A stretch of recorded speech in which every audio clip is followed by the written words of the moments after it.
Lex Luthor, CEO of Lexcorps and nemesis to Superman. Iron Man, Marvel's genius billionaire playboy philanthropist. These two mortal men have used their intellect and determination to take their place alongside gods. And being filthy stinking rich sure doesn't hurt either. He's Wiz and I'm Boomstick. And it's our job to analyze their weapons, armor, and skills to find out who would win a death battle. In the city of Metropolis, soaring above all other structures, one can find atop the tallest building an L. Who's the dickbag that decided to literally hang that L over everyone's head?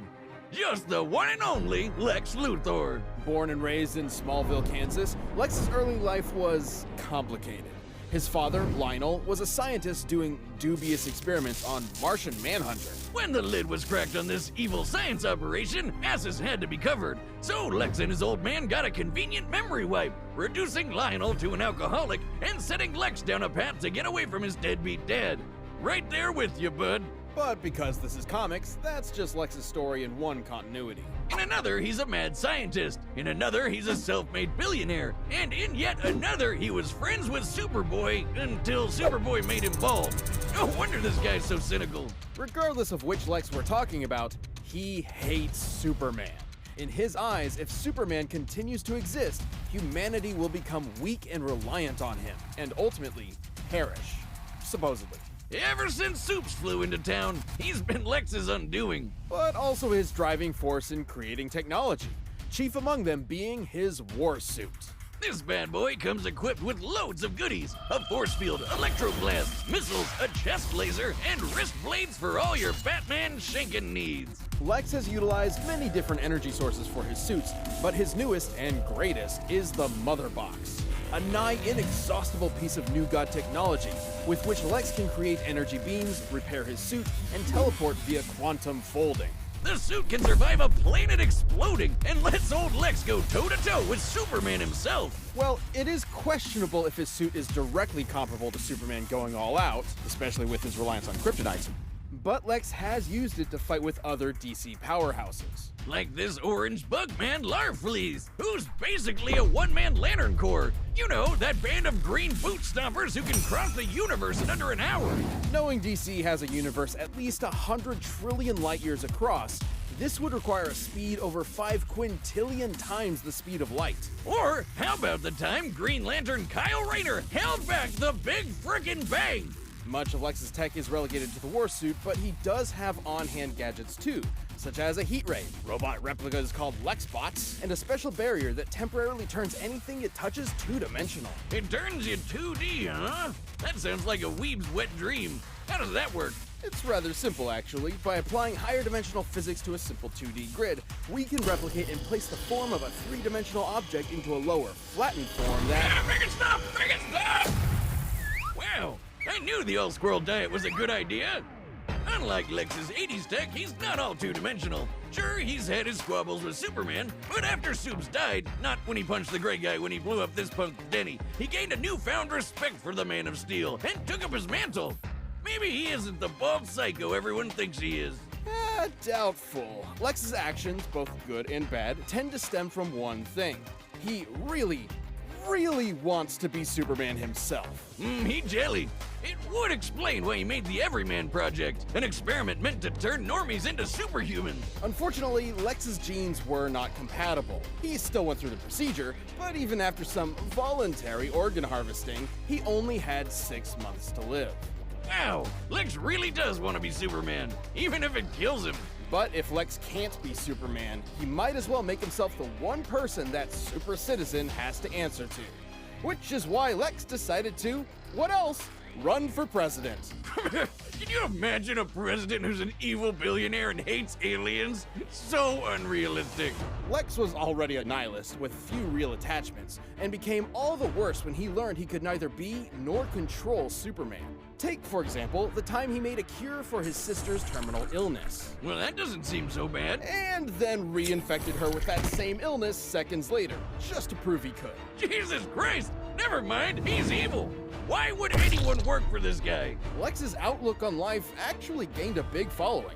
After traveling millions of years into the future, because comics, Lex saw a world where his goals became reality, where people quit aspiring to the impossible standards of superheroes, instead embracing who they were deep down. Selfish and greedy animals. So he literally inspired a philosophy around being the opposite of Superman. Apparently. Isn't it ironic, though, that even those who chose to follow Lex's ideals called this philosophy doom? Huh. I guess Lutheran was already taken. Anyways, his fanboys from the future might consider it their doom, but to Lex, his ideals are everything. And to his credit, they have seen him through some pretty heavy stuff. Like outsmarting Brainiac, getting tortured by Joker. And getting shot out of a helicopter by a gorilla. Don't worry, somehow he got better. Even completely stripped of everything, standing before an almighty God, Lex Luthor will continue to defend his ideals. This harbinger of doom is truly beyond comprehension. Or so he says. Who is it, Superman? Lex Luthor, the greatest criminal mind of our time. You would be forgiven for doubting the destiny of genius, billionaire, playboy, philanthropist Tony Stark. Yeah, 'cause you can add massive prick to that list too. Tony's parents died when he was still young, leaving the mind-bogglingly brilliant prodigy to inherit a multi-billion-dollar tech company. With mommy and daddy's purse strings, Tony decided to live it up and down in booze and the ladies. Which was problematic considering he made his fortune as a part of a military-industrial complex, selling devastating high-tech arms to the highest bidder. And Tony got to see his handiwork firsthand when it literally blew up in his face. Tony never had much of a heart to begin with, but after that, he literally had even less. Unlike so many men of weaker spirit, though, Tony refused to give up. He was made of tougher stuff. He was made of iron. So he built himself a robot suit to bust the hell out of there. And when he got back to the good old US of A, he devoted his life to protecting the world from the kinds of weapons he helped make, by making an even better robot suit and becoming a superhero. I am Iron Man. Building new suits of armor wasn't just a hobby for Tony, but an obsession. Over the course of his long career as a founding member of the Avengers, he has constructed dozens of different models, which he can call to him at once like a literal one-man army. Most of his armors come with the same basic toolkit: super strength, massively hypersonic flight, and repulsor blast. Repulsors are extremely dense beams of muons, unstable subatomic particles similar to electrons. They're actually really interesting. See, they're classified as leptons, which don't have any known substructures. Just sort of like... It's a laser! Just suck the fun out of it. His armors also come with onboard AI, like Friday, which can hack into enemy technology, command his other suits to fight remotely, and operate down to the picosecond. That's 1/trillionth of a second. Even outdated armors are strong enough to blow up a chunk of rock as big as Manhattan. By taking a look at its speed, Tony's armor would have had to be hidden with an energy of nearly 300 teratons of TNT. That's 3 times stronger than the asteroid that wiped out the dinosaurs. Years spent defending the Earth has conditioned Tony to be prepared for any threat imaginable, and he has an armor for almost any occasion. He's got an armor to bust Hulks, an armor to bust Thors, an armor that can turn intangible, a super tiny armor that can mess with your insides, and an armor made of white sticky alien goo. Definitely not legal in all 50 states. Gross. In order to remain as flexible as possible, though, his standard go-to is the Model Prime. It has all the classic Iron Man staples and has even incorporated size changing for extra strength, an invisible stealth mode, And a badass lightning samurai sword? Say what you want about the smug son of a bitch, but he's definitely got style. And crippling alcoholism. But look who's talking. It was more than likely that same devil-may-care attitude that led to Tony revealing his secret identity to the world, which I guess had no consequences. Look, Wiz, when you build a space laser strong enough to wipe out alien fleets in one shot, I don't think the Mandarin is going to interrupt your shawarma lunch date. That space laser is a Dyson sphere, a speculative superstructure that is meant to encircle an entire star and harness its energy. Something only possible by a theoretical Type 2 civilization on the Kardashev scale. It's basically when you're galaxy-brained enough to draw power from the entire solar system. I know it's comics, but the fact that Tony just has one of these lying around is insane. Known as Soul's Hammer, Tony's incomplete sphere is strong enough to destroy a planet at only a 2% charge. Didn't you work on one of those? I remember you talking about how it'd solve your student loan problems once and for all. On behalf of the families of several planets that no longer exist, I'm not legally at liberty to discuss that. Years of protecting the world from aliens, gods, and even his friends. All of that stuff wore Tony down and turned him into the one thing he promised himself he would never become. A narc. Siding with the US government's enforcement of the Superhuman Registration Act led to a literal civil war between superheroes. It wouldn't be his last.